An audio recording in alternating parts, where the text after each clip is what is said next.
Highlight. Di tahun 2026, insentif guru honorer resmi naik dari Rp300.000 menjadi Rp400.000 per bulan. Kabar ini diumumkan bertepatan dengan Hari Guru 25 November 2025. Sebagai bentuk apresiasi pemerintah terhadap jasa para pendidik, pemerintah menargetkan sebanyak 798.905 guru honorer akan menerima manfaat dari kenaikan ini. Sementara Perhimpunan Pendidikan dan Guru atau P2G menilai angka tersebut masih jauh dari kata layak untuk menunjang kebutuhan hidup terutama bagi guru yang sudah berkeluarga. Apakah kenaikan insentif ini cukup untuk memberi kesejahteraan bagi guru? Kami sudah bersama dengan anggota Komisi 10 DPR RI dan Kapoksi PKS dari DPR RI, Dr. Haji Abdul Fikri Fakih MM. Selamat pagi Pak Fikri, ini sudah di studio ya bersama kami, ada Pak Fikri di sini. Selamat pagi, Assalamualaikum Mbak Nisa. Waalaikumsalam warahmatullahi wabarakatuh. Berarti dari Semarang tadi langsung menuju Elsinta atau bagaimana Pak Fikri? Iya, ini saya langsung hujan, tapi langsung menuju ke studio Elsinta. Hujan-hujan berkesempatan datang ke Radio Elsinta ya, Alhamdulillah. Kami juga sampaikan terima kasih juga ya untuk Pak Fikri sudah meluangkan waktunya untuk datang ke Elsinta. Iya. Pak Fikri, kalau kita bicara terkait dengan insentif guru honorer dari 300 menjadi 400, berarti untuk tahun ini 2026, apakah sudah fix ya Pak? Naik ya? Iya, sesungguhnya dulu kan ada rencana dan sudah disampaikan di pidato kenegaraan itu. Bukan hanya 400 tapi 500.000 per bulan. Tapi kalau sekarang ini kabarnya menjadi 400, saya kira mungkin namanya usaha ya. Di samping ada mungkin prioritas-prioritas lain. Tapi tentu saya kira kita kepengin supaya tidak hanya 400 lah. Tetapi ini kita syukuri lebih dulu untuk kemudian berjuang lebih layak lagi untuk kepentingan guru. Begitu Mbak Nisa. Iya. Dengan angka sebesar 500.000 ya Pak Fikri ya per bulan, itu apakah kemudian cukup bisa menjawab Pak tantangan dari kesejahteraan guru pada hari ini? Yang disampaikan di pidato kenegaraan 16 Agustus 2024 itu 500.000, tapi kan sekarang konon katanya menjadinya 400.000. Tapi tentu kalau ada pihak-pihak lain ya, terutama komunitas guru menganggap bahwa ini jauh, saya kira apalagi kalau sudah berkeluarga dan kadang-kadang dibandingkan dengan upah buruh ya, upah tenaga kerja, karena ada kesepakatan antara asosiasi pengusaha dengan pemerintah daerah, sehingga ada namanya UMR, upah minimum kabupaten, upah minimum provinsi itu ditentukan. Nah, sementara guru itu ditentukan angkanya dari pusat tanpa ada kajian apakah minimum, apakah layak dan seterusnya. Nah, ini nampaknya wacana untuk tidak ada diskriminasi dan kita memperlakukan sama karena guru kan juga tenaga kerja. Nah, ini yang apalagi guru tenaga kerja yang di tempat yang sangat strategis karena SDM. Nah, ini tentu mungkin formulasinya sedang dicari. Nah, memang tidak mudah karena ini birokrasi ya.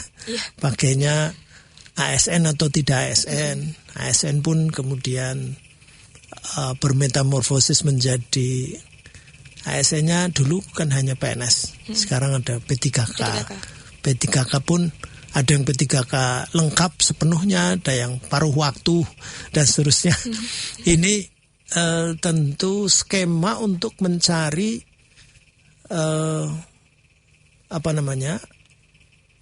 skema yang terbaik untuk gaji atau honor untuk para guru. Saya kira ini usaha yang patut kita dorong, tetapi ya menurut saya semua elemen tidak hanya mengkritik tapi juga membuat simulasi skema yang paling realistis, karena ini birokrasi bukan korporasi. Kalau tadi buruh kan di korporasi. Di korporasi. Iya, di perusahaan. Tentu berarti hitungan harga jual berapa, kemudian hitungan harga tenaga kerjanya berapa. Nah, ketemu kemudian upah layak di situ berapa, upah minimum berapa dan sebagainya. Nah, tentu guru terutama karena ini mitra kami, sesungguhnya ada juga yang lain seperti nakes tenaga kesehatan juga seperti itu, sama ini. Tenaga kesehatan juga sedang mencari formula dan sedikit demi sedikit sudah terselesaikan, tetapi belum semuanya tuntas. Begitu Mbak Nisa. Iya. Lantas untuk menjawab berbagai pertanyaan misalkan dari publik yang masih mempertanyakan ya Pak ya, masih ada guru honorer tapi belum juga diangkat P3K meskipun sudah bekerja berpuluh-puluh tahun lamanya. Justru ada juga yang sedikit mengkritik, kok SPPG bisa ya langsung naik jadi P3K sedangkan guru yang sudah lama sekali mengabdi masih belum. Lantas bagaimana Pak kita kemudian memberikan jawaban kepada masyarakat? Iya, kritik itu masuk akal ya. Harus kita terima dengan baik, tetapi meskipun logikanya beda.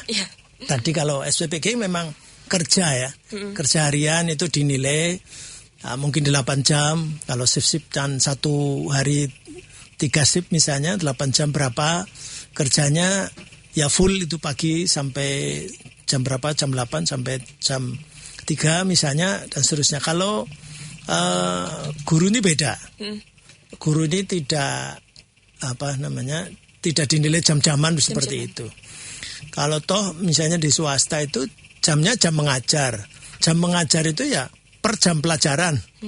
Jadi satu pekan mungkin 24 jam atau 30 jam dan seterusnya. Kalau PNS kalau nggak salah masih 24 jam seperti itu. Sehingga tadi kritik itu menurut saya harus menjadi pertimbangan kita semuanya.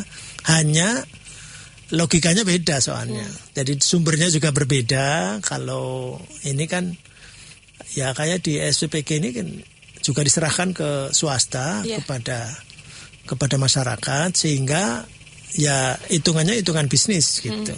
Hitungan bisnis. Sungguh pun tadi ada informasi katanya mau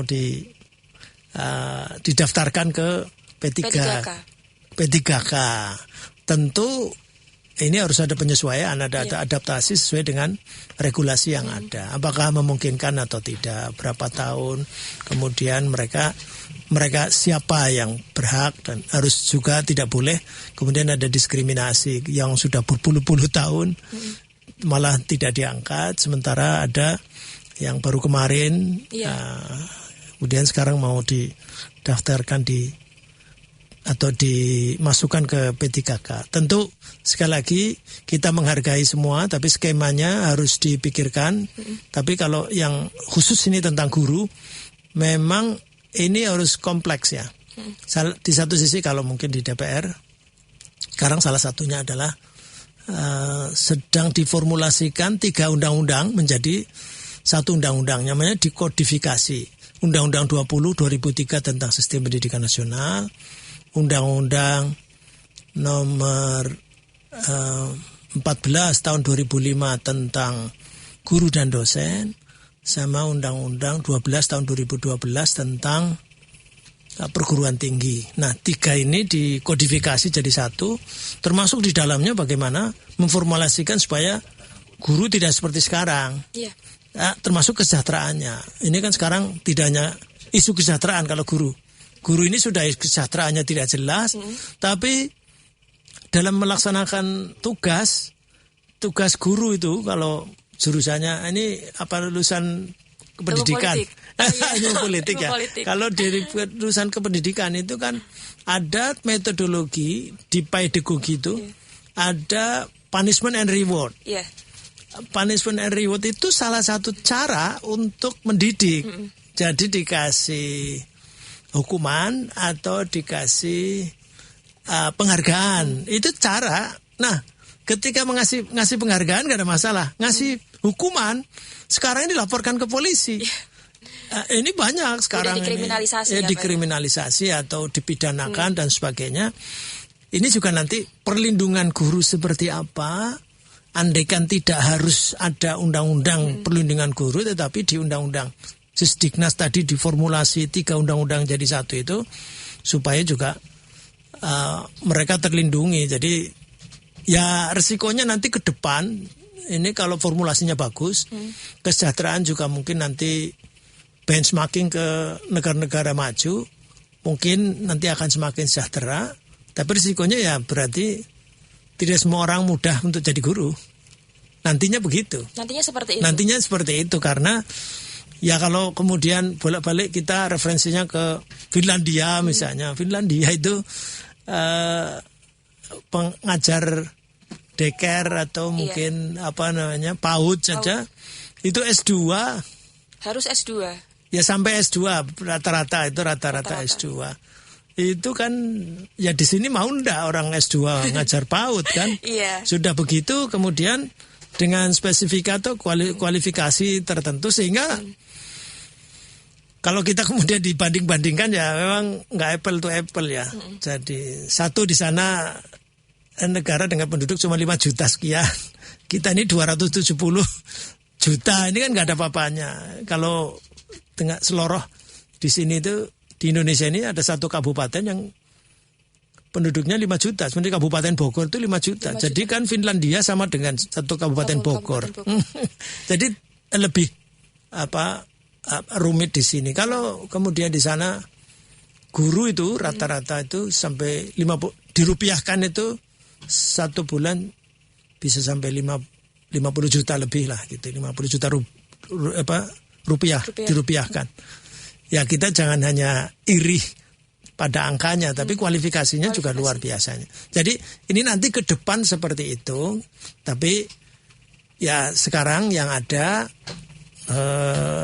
kalau skemanya 400.000 memang mungkin agak ini ya, mungkin miris juga sih.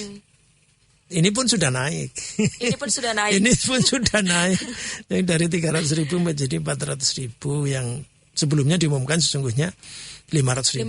Nah, nanti kapan waktunya? Ini mungkin realitas anggaran kita mungkin masih sekian. Ya, itu jadi Mbak Nisa. Iya. Lantas apakah kemudian di Undang-Undang Sisdiknas ini juga mengatur terkait dengan guru misalkan ditempatkan di 3T atau di wilayah mana supaya lebih merata? Karena kan untuk saat ini kabarnya guru untuk di wilayah 3T itu masih cukup sulit ataupun tidak seimbang dengan di kota-kota besar, Pak Fikri.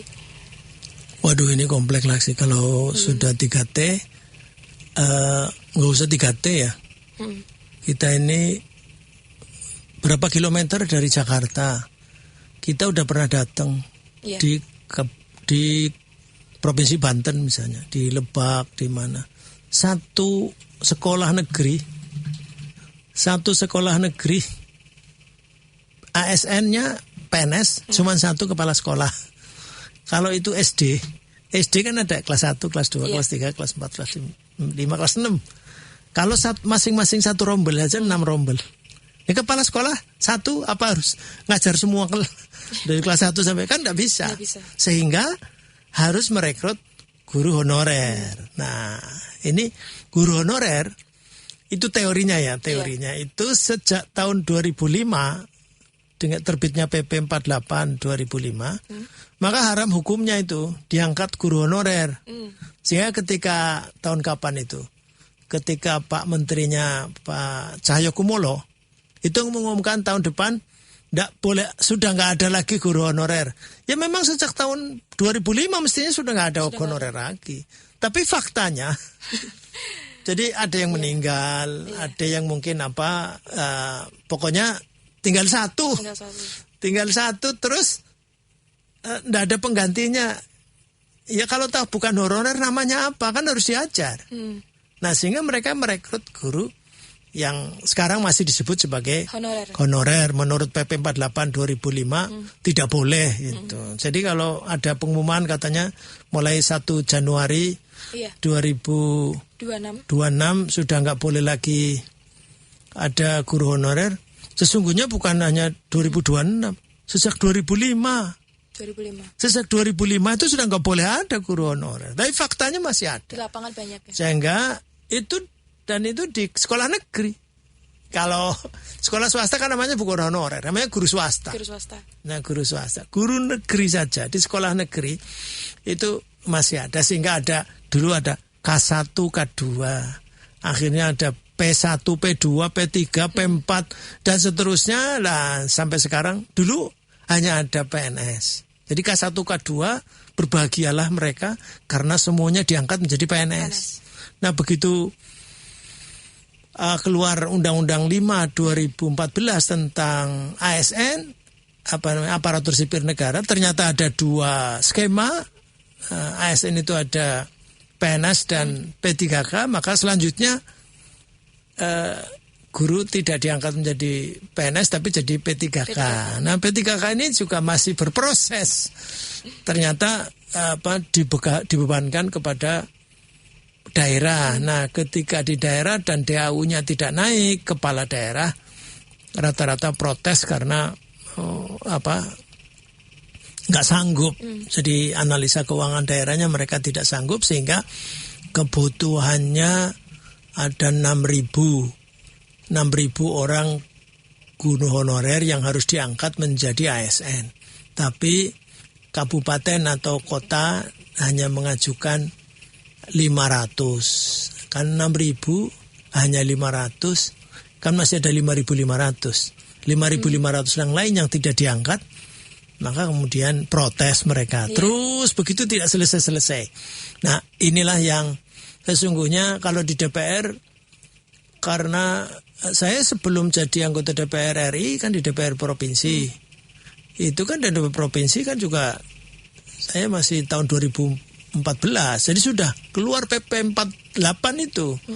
Sehingga mendampingi menjadi PNS. Ya, alhamdulillah mereka menjadi PNS dan berbahagia mereka. Tapi kan setiap tahun mesti ada korban baru. Iya, korban baru karena pendidikan mesti berjalan. Ada yang meninggal, ada yang pensiun, ada apa segala macam. Tetapi ada kebijakan moratorium untuk PNS, penerimaan PNS segala macam, itu juga numpuk. Akhirnya tetap saja meskipun dilarang mengangkat, tapi kepala daerah atau mungkin kalau kepala daerahnya nggak berani, hanya satuan pendidikannya itu mengangkat sendiri. Sehingga sebutannya macam-macam.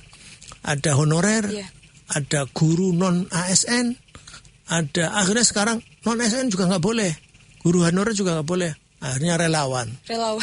Masa guru relawan? Artinya kalau tidak rela melawan dia. Nah, itulah kondisinya, dan saya berharap sih nggak tahu. Saya tidak yakin. Sungguh pun sekarang 1 Januari 2026 nggak boleh ada honorer. Tapi kalau belum ada skema bagaimana cara memenuhi kebutuhan di lapangan, ya saya kira nanti akan muncul tetap namanya mungkin karena dilarang honorer, ya bukan honorer tadi, relawan. Juga boleh. Ya, baik Pak Fikri, sebelum kita melanjutkan kita jeda sejenak ya. Pendengar jangan kemana-mana, tetap bersama kami karena kami akan jeda sejenak. Nantikan perbincangan kami lebih lanjut bersama anggota Komisi 10 DPR RI dan Kapoksi PKS DPR RI Dr. Haji Abdul Fikri Fakih MM. Highlight. Pendengar, kembali lagi bersama kami ya, dan di sini juga masih ada bersama kami anggota Komisi 10 DPR RI dan Kapoksi PKS DPR RI Dr. Haji Abdul Fikri Fakih MM. Pak Fikri, tadi kita sudah sama-sama, kami juga sudah sama-sama belajar ya, dan mengetahui tadi penjelasan yang cukup panjang tadi dari Pak Fikri. Tapi kalau kita melihat pada 2026 ke depan, ini kabarnya PPG akan dibatasi Pak Fikri. Sebesar, mohon maaf kalau salah ya atau keliru, ini sekitar menjadi 41.000 orang. Lantas ini apa Pak dampaknya apabila kemudian target PBG 2026 hanya 41.000 orang? Jauh lebih sedikit ya daripada 2 tahun sebelumnya kabarnya. Iya, jadi PPG ini sebetulnya yang berhak ya yang sudah jadi guru, kan. Dan skema ini sedang kita bahas. Skema untuk apakah PPG ini mau terus apa enggak gitu. Karena dulu kan guru ya yang sekolah di lembaga keguruan, jadi perguruan tinggi yang ada prodi keguruannya. Nah, ini sekarang ini kan siapa saja bisa. Iya. Siapa saja bisa, ilmu umum, mau jadi guru juga bisa asal kemudian PPG.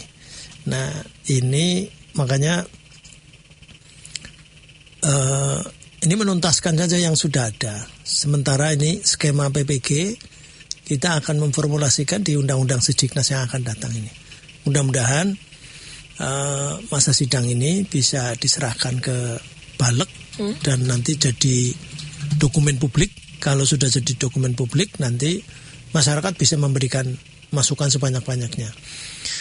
Itu diskusinya. Jadi pendidikan profesi guru ini wacananya akan dikembalikan ke lembaga perguruan tinggi yang ada keguruannya. Tapi juga nanti akan diluruskan karena sekarang ini anggaran pendidikan kan 754 triliun. Ini luar biasa. Kalau kemudian sepenuhnya konsisten dengan amanat Undang-Undang Dasar dan Undang-Undang Sejiknas, maka ini sangat cukup untuk membiayai bahkan TK, SD, SMP, SMA, mungkin juga sampai perguruan tinggi. Andaikan tidak gratis sepenuhnya, kalau sampai SMA gratis itu sangat mungkin. Sangat mungkin. Tapi faktanya kan tidak demikian. Jadi 754 triliun itu sekarang di Kemendikti 61 triliun.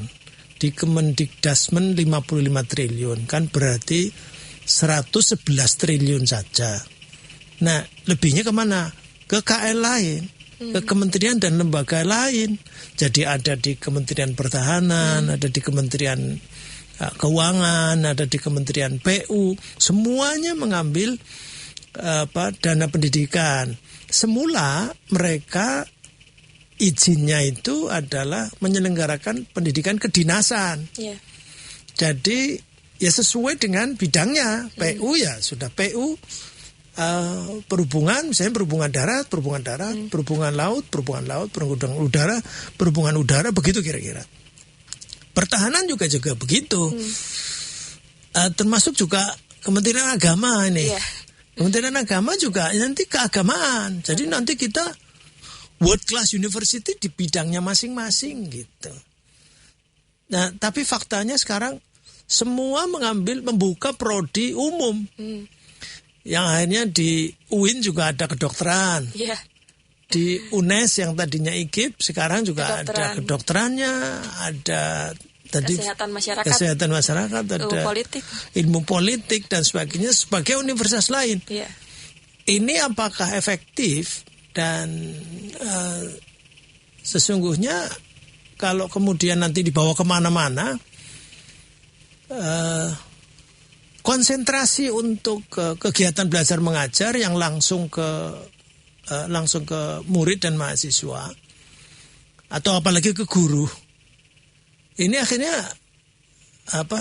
ndak fokus sekarang untuk membiayai tadi diskusi tentang guru saja nggak jelas. Padahal kalau konsentrasinya sepenuhnya untuk kegiatan belajar mengajar yang dari TK, SD, SMP, SMA, SMK, mungkin juga perguruan tinggi, maka tidak dibawa kemana-mana, bahkan dana transfer daerah itu tidak kurang dari 260 triliun. Dana transfer daerah. Jadi ya alamatnya untuk pendidikan. Tapi kadang-kadang nomenklatur ini juga lentur. Jadi bunyinya begini. DTU yang diperkirakan untuk pendidikan. Dana transfer umum yang diperkirakan untuk pendidikan. Begitu ada hujan lebat, kemudian banjir, maka karena kepentingan mendesak, dana pendidikan itu dipakai untuk kepentingan lain. Untuk jalan, untuk jembatan, untuk macam-macam. Semuanya. Ini kan akhirnya, ya ini sampai kapan akan begini. Jadi begitu kira-kira, saya kira diskusinya tidak hanya guru honorer atau PPG atau apa, tapi kita harus diskusi secara menyeluruh. Dan makanya ini nanti diformulasikan di Undang-Undang Sisdiknas yang baru, jadi gabungan dari Undang-Undang 20 2003, Undang-Undang 14 2005 dan Undang-Undang 12 tahun 2012 tentang perguruan tinggi. Begitu Mbak Nisa. Iya. Pak Fikri, sebelum kita melanjutkan ada pendengar yang ingin ikut berkomentar ya. Ada Hana dari Banyumanik. Silahkan Bu Hana. Bersyukur masih di dalam. Bu Hana, sudah terhubung bersama kami? Ya, kami masih mencoba memperbaiki komunikasi kami dengan Hana ya, Ibu Hana dari Banyumanik. Bu Hana, silakan Bu Hana. Halo. Iya, halo, silakan Ibu. Baik, Pak Fikri, izin untuk memberi komentar. Ya, terkait kenaikan insentif ke 400.000 di tahun 2026 itu, jujur aja terasa seperti kayak penghinaan halus. Kenapa enggak? Coba bayangin aja, kita sudah mengabdi puluhan bahkan belasan tahun, tapi kenaikannya cuma seharga 2 liter minyak goreng per bulannya. Sementara itu di depan mata ada pengangkatan P3K di Februari ini. Jujur saja kami resah Pak, apakah kenaikan kecil ini tuh seperti sinyal bahwa pemerintah lebih milih memberi uang saku daripada memberi status SK tetap. Begitu Pak, terima kasih. Iya. Komentar dari Bu Hana agak mengkritisi ini Pak Fikri. Bisa ditanggapi Pak Fikri? Iya, saya kira ini sudah jadi diskusi publik yang tidak hanya di Semarang, tapi secara nasional juga seperti itu, dan mestinya juga sudah dirasakan dan sudah disadari oleh kementerian. Sekarang menterinya baru juga. Menterinya juga bukan lagi drop-dropan dari bidang lain, tapi memang yang dia sudah biasa mengelola pendidikan. Dia juga dosen dulu kemarin ya di UIN ya, Semarang. Kemudian beliau juga di organisasi masyarakat yang juga mengelola pendidikan. Saya kira sudah merasakan seperti itu. Nah, ini kan kalau guru honorer kan di sekolah negeri. Nah, masa di sekolah swasta saja sudah mulai bagaimana meningkatkan kesejahteraan, tapi di sekolah negeri kok masih seperti ini. Sekali lagi saya kira Bu Hana, ini keprihatinan kita bersama. Kalau tentang ini penghinaan atau tidak sih sebetulnya memang kita harus bisa memahami bagaimana mensimulasikan, menskemakan, karena ini birokrasi bukan korporasi. Jadi kalau korporasi mungkin uangnya berapa masuk, kemudian nanti keluar berapa, seperti itu. Nah ini kalau ini kan tadi 754 triliun itu dikemanakan saja gitu. Ini yang kita harus luruskan. Jadi misalnya PTKL itu PTKL itu perguruan tinggi kementerian lembaga. Itu ternyata satuan unit kosnya itu lebih tinggi jauh, puluhan bahkan ada yang ratusan kali dibanding dengan perguruan tinggi negeri. Perguruan tinggi negeri yang hebat sekalipun itu kalah dengan perguruan tinggi di kementerian dan lembaga. Karena kementerian dan lembaga itu semuanya disediakan, makan, minum, pakaian dan sebagainya disediakan, sementara mahasiswa perguruan tinggi negeri ya paling-paling hanya andaikan dia dapatkan KIP kuliah itu ya UKT saja, sama living cost. Living cost-nya juga ya sesuai dengan taraf hidup di kota masing-masing, kayak di tempat saya 900.000 misalnya begitu. Nah jadi ini mungkin ada juga yang 1 juta gitu. Nah itu. Jadi kalau dibanding-bandingkan memang tadi 400.000 itu dibanding dengan living cost-nya mahasiswa saja sudah masih di bawahnya. Tadi kan saya nyebut misalnya 800 atau sampai 800 sampai 900.000. Berarti kan masih separuhnya ini. Masa gurunya, mahasiswa living cost-nya 900.000, sementara guru honorer ini bukan living cost untuk semuanya. Ini kan kalau ini guru kan asumsinya ada juga yang sudah menikah, sudah punya anak dan sebagainya. Ini yang nggak mungkin. Akhirnya jangan salahkan kalau kemudian guru ini nyambi ojol misalnya ojek online misalnya, atau mungkin nyambi apa lagi yang lain, dan akhirnya bukan jadi pekerjaan utama. Kalau bukan jadi pekerjaan utama, nggak konsentrasi, itu tentu akan mempengaruhi mutu ya, akan pengaruhi mutu, bagaimana cara mengajar, dia masih pusing dengan hal-hal lain dan sebagainya. Jadi mudah-mudahan sih ini dengan menteri yang memahami dunia pendidikan, saya kira tidak hanya berteori atau mungkin inovasi-inovasi yang tidak hanya mercusuar, hanya ya sekarang sudah mulai digitalisasi, semua sudah digitalisasi dan sebagainya, sementara SDM utamanya, bahkan kurikulum itu kalah loh dengan guru. Kurikulum boleh berubah-ubah. Kalau gurunya tidak ada inovasi, tidak ada peningkatan SDM kemampuannya, dan ya kurikulumnya bisa berubah-ubah, tapi pengajaran akan begitu-begitu saja karena gurunya tidak naik. Jadi gurunya masih mikir besok mau makan apa dan sebagainya. Saya kira ini masukan dan keprihatinan kita bersama. Sekali lagi saya bukan basa-basi karena saya dulu guru ya. Saya guru swasta, kemudian pernah jadi PNS dan sebagainya. Dan ya artinya ini bukan teori gitu. Saya makanya memahami betul, tetapi juga harus fair memang. Nanti ke depan kalau kemudian sudah diperhatikan kesejahteraan, kemudian jaminan sosialnya, jaminan sosial itu hari tuanya ketika sakit dan sebagainya juga sudah ada kejelasan itu, maka ya tidak boleh tidak kualitas. Jadi nggak boleh ada kemudian saya mau jadi PNS, saya mau jadi P3K, tapi syaratnya nggak usah dites, bisanya segala macam. Padahal dia kerjanya setiap hari ngetes murid, tapi dia sendiri kalau dites nggak mau.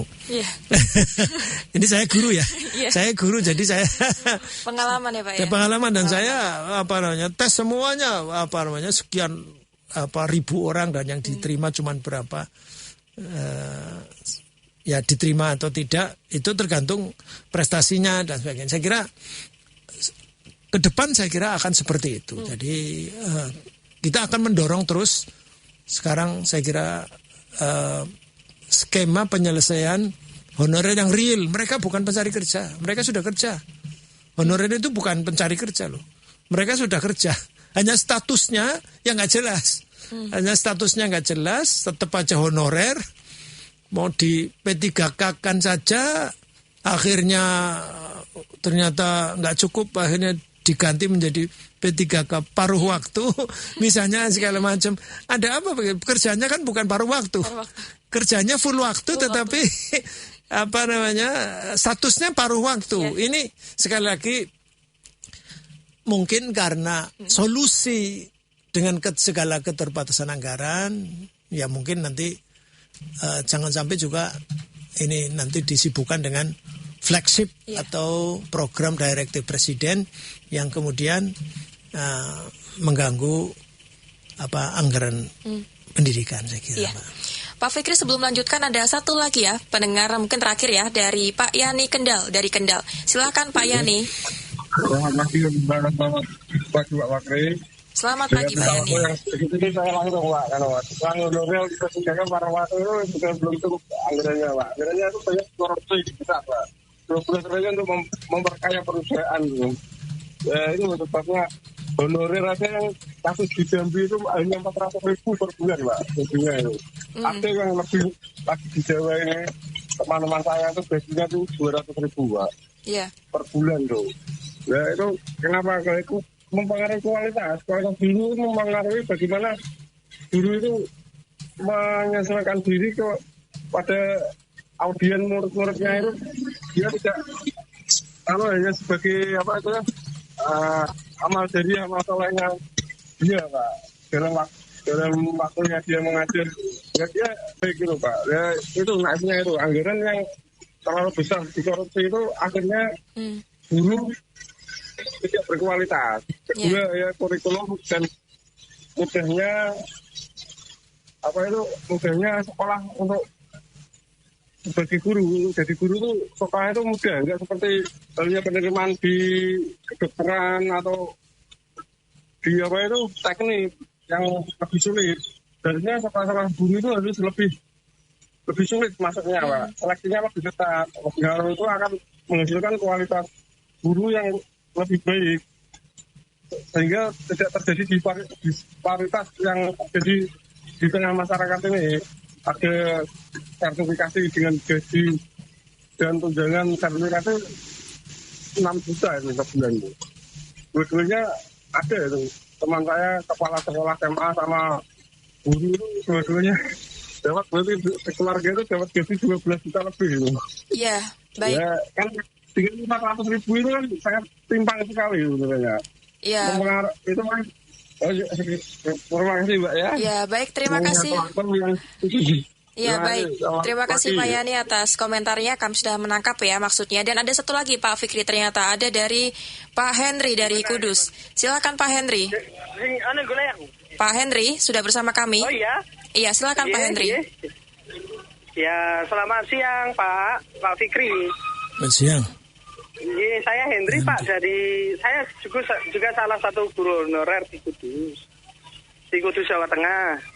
Iya. Di SMP, saya guru SMP. Nah, kalau bicara mengenai guru permasalahan pendidikan sih saat ini nampaknya sangat kompleks Pak.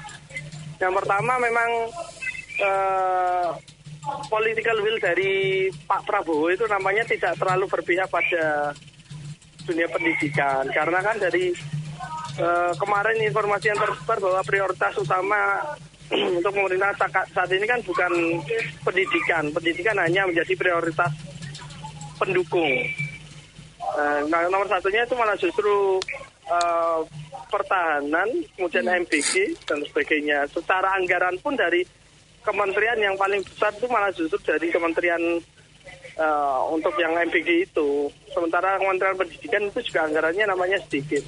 Nah, terkait dengan anggaran soal guru ini untuk guru honorer, saya banyak mengalami masalah sebenarnya Pak. Ini kami yang tidak terangkat oleh pemerintah yang paruh waktu itu juga entah bagaimana nasibnya. Apakah nanti akan ada diikut sertakan di P3K selanjutnya kapan itu. Dan banyak juga dari kabupaten kota yang lain yang malah justru banyak yang sudah diberhentikan semuanya. Sehingga secara otomatis banyak guru yang terdampak karena MBG itu. Karena kan sebagian besar anggarannya dipotong oleh MBG itu, sehingga daerah-daerah tidak memiliki anggaran untuk menggaji guru honorer itu. Sehingga saat ini ya banyak yang guru yang ter-PHK ngoten itu. Kemudian juga permasalahan yang dialami oleh guru saat ini guru honorer yang mungkin sudah PW atau paruh waktu itu juga tidak bisa digaji double dari anggaran BOS. Jadi hanya mendapatkan dari sertik saja. Sertik saja itu pun hanya 2 juta dan tidak mendapatkan tambahan apapun. Seolah-olah SK yang diterima itu tidak ada tambahan kesejahteraan apapun untuk guru paruh waktu itu. Iya. Baik, terima kasih Pak Henry ya atas komentarnya. Terima kasih juga. Ya, terima kasih atas Pak Henry dan juga Pak Yani ya tadi dari Kendal. Ada 2 komentar Pak Fikri, sama-sama mengkritisi. Tadi Pak Yani mengatakan anggarannya besar tapi jangan sampai dikorupsi karena nanti bisa mempengaruhi guru juga kepada muridnya.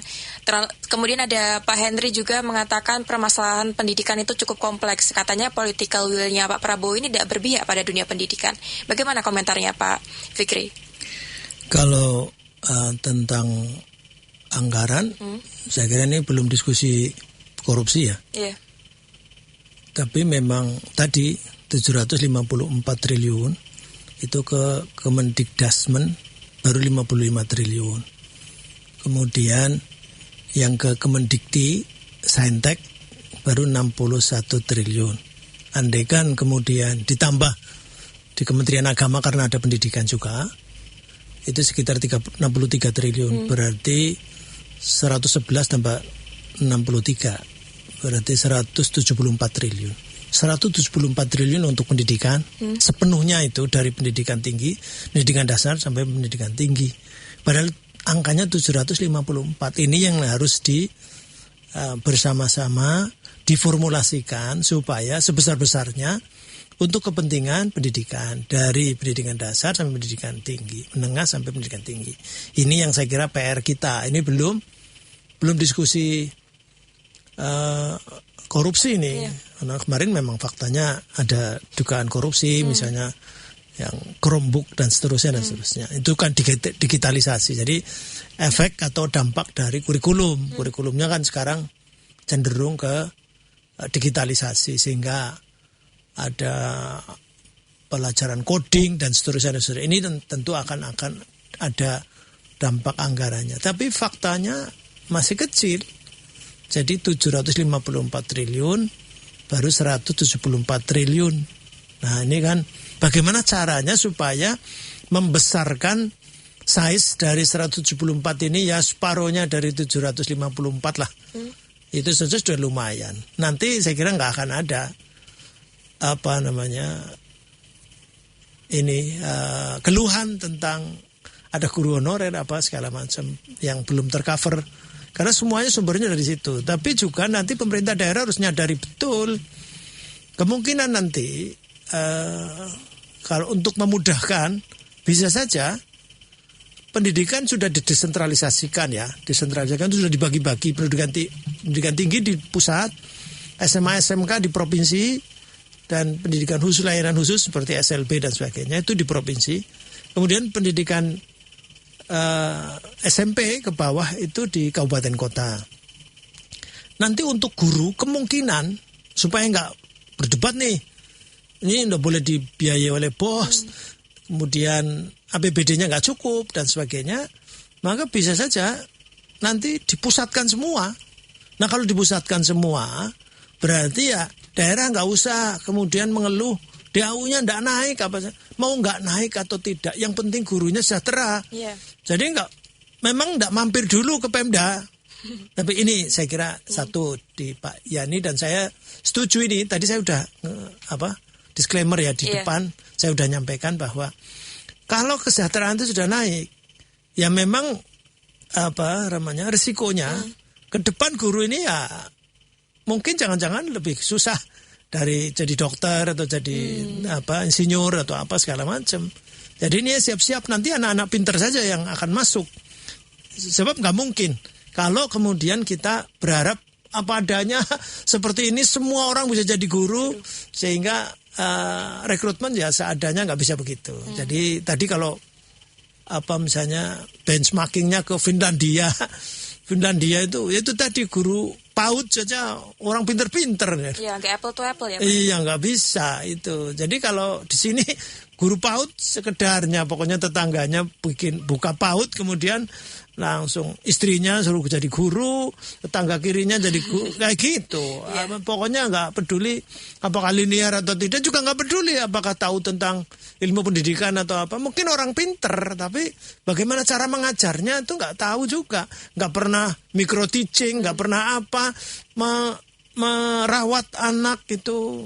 Ya salah, banyak itu kan PAUD, TK, itu diajari sepenuhnya harus bisa baca sehingga dipaksa A, B, C, D. Kalau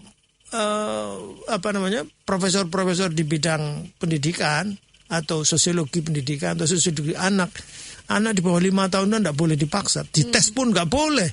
Nah sekarang ini orang tua bangga ngetes anaknya gara-gara diajari pinter kemudian pamer kepada tetangga kiri kanannya. Nah nanti kalau sudah nggak pinter, pas nggak bisa nanti dimarah-marahi, stres dia, berapa juta sel otak itu akan hancur. Nah wajar kalau sekarang kemudian dicek katanya IQ orang Indonesia menjadi 70 sekian. Rendah termasuk. Iya, ini kan sebentar lagi jadi gorila. Iya, ini gara-gara jangan-jangan ini karena nggak salah. Guru PAUD-nya anak pinter. Kalau kemudian banyak stres, dia sel otaknya akan hancur banyak gitu. Mestinya kan mindful, joyful, jadi kok fokus, nggak banyak perhatian kemana-mana, tetapi juga menyenangkan dan sebagainya. Ini nggak diterima, nggak punya bekal, gurunya nggak punya bekal tentang itu. Saya makanya saya setuju dengan Mbak Yani bahwa ke depan nampaknya akan seperti itu. Ya siap-siap anak-anak pinter nanti akan jadi guru ya. Kalau kesejahteraannya jelas ya, status dan kesejahteraannya jelas. Kemudian yang kedua, siapa namanya tadi yang dari Kudus? Pak Henry. Pak Henry. Iya. Itu tadi kalau Pak Presiden bukan dari kalangan pendidikan, tetapi konsentrasi tentang pendidikan, perhatian tentang pendidikan luar biasa. Dan sekarang bahkan diprotes gara-gara dia bikin terobosan-terobosan baru, sekolah rakyat misalnya. Jadi bagi anak miskin yang mau sekolah kemudian dibikin sekolah rakyat. Leading sektornya bukan Kemendikdasmen, bahkan Kementerian Sosial. Kenapa? Karena pendekatannya miskin. Jadi dari desil berapa itu? Desil 1, desil 2, pokoknya yang miskin-miskin. Bahkan miskin ekstrim sebaiknya di situ. Dan beliau dengan kurikulum yang ada, yang juga dibuat oleh Kemendikdasmen dan Kemendikti, berharap dari anak-anak miskin itu menjadi anak-anak yang luar biasa. Jadi ini satu. Kemudian bahkan untuk anak-anak yang pinternya luar biasa, beliau bikin skema baru namanya Sekolah Garuda. Sekolah Garuda itu sekolah yang sekolah SLTA ya, SMA atau SMK, tapi yang ngeling dengan perguruan tinggi. Karena anak-anak pinter itu harus ngeling dengan perguruan tinggi. Perguruan tinggi tidak hanya di dalam negeri, bahkan di luar negeri. Jadi makanya leading sektornya bukan Kemendikdasmen. Jadi SMA Garuda itu bukan di bawah Kemendikdasmen, tetapi Kemendikti. Karena dia ini terobosan-terobosan baru. Sekarang ini beliau malah mau buat lagi perguruan tinggi yang prioritasnya ke STEM. Yeah. STEM itu Science, Technology, Engineering dan Matematik. Itu karena sekarang ini sejak 2024, 2025 kita sedang transisi dari konvensional yang cenderung sosial dan teoretikal, kemudian menuju kepada praktikal tetapi juga orientasi ke STEM tadi. Kenapa? Karena ternyata negara-negara lain sekarang, Amerika atau Cina ya, luar biasa anak-anaknya. Nah, sekarang di atas aspal Indonesia ini semula di atas aspal itu yang menguasai Jepang. Sekarang ini sudah hampir, kalau di Jakarta, karena kalau yang listrik semuanya Cina coba. BYD misalnya, itu ratusan ribu anak-anak Cina itu sekolahnya teknologi engineering gitu. Jadi ya siap-siap, makanya anak-anak nanti nggak bisa kemudian ngegame terus begitu, nggak bisa. Ini ke depan nanti akan dibuat sesuai dengan yang ada di kepala Pak Presiden. Sungguh pun beliau bukan dari latar belakang pendidikan, tapi kalau prioritas dan perhatiannya sih sudah cukup luar biasa. Hanya kan tidak mudah. Makanya semua elemen mestinya bagaimana membantu. Karena ini presidennya siapapun yang sekolah itu anak-anak kita. Jadi kita nggak bisa hanya ngeritik saja, nggak bisa.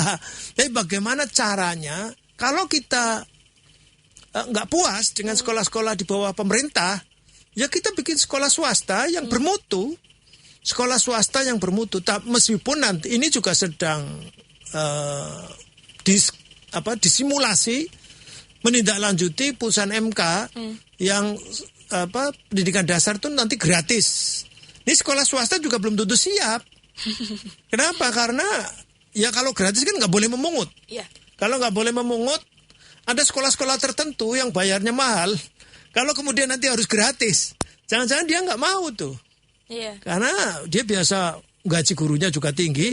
Tapi siswanya juga biasa iurannya tinggi juga. Apalagi kalau di sekolah-sekolah, terutama di sekolah di kota besar ya. Yeah. Jadi ini diskusinya seperti itu, tetapi sekali lagi pendidikan ini adalah kepentingan kita bersama, sehingga bagaimana semua elemen tidak hanya memberikan masukan-masukan, mengkritik itu, tetapi juga bagaimana membuat solusi untuk bersama. Kalau misalnya pemerintahan memang tadi masih dianggap timpang, diskriminasi dan sebagainya, ya sudah, karena pendidikan ini bisa orang di tempat yang 3T itu, saya pernah ke Sibatik, itu sekolah jangankan negeri swasta pun nggak ada. Padahal ada 35.000 pekerja sawit, anaknya nggak sekolah. Iya. Karena KTP-nya di sini juga tidak jelas, karena ada di wilayah Malaysia. Kemudian Malaysia tidak menganggap karena dia nggak punya paspor, nggak ada apa. Sehingga layanan pendidikan tidak ada. Siapa yang tampil? Bukan negara. Ada seorang bidan PNS, kemudian resign, kemudian bikin sekolah, namanya sekolah tapal batas. 35.000 anak, 35.000 orang pekerja sawit yang semuanya kerja di Malaysia. Karena sebatik itu separuh, ada serumah yang depannya ikut Indonesia, belakangnya ikut Malaysia. Itu kondisi begitu. Apakah kemudian nunggu negara datang segala macam? Ya sampai kapan? Padahal anaknya itu kan anak kita. Anaknya pekerja sawit itu. Pekerja sawit tetap akan terus dia bekerja. Nah kalau kemudian tidak ada yang peduli, ya selamanya akan seperti itu. Yang tahu dan yang peduli, akhirnya beliau, saya sebut namanya ya, Bidan, sudah dia S2 lulusan Thailand dan PNS, dia resign dan bikin sekolah namanya Sekolah Tapal Batas. Ini saya cerita karena saya sejak 2017 di Komisi 10 dan sudah datang ke tempat-tempat seperti itu. Ini mungkin negara tidak datang, tidak hadir tuh.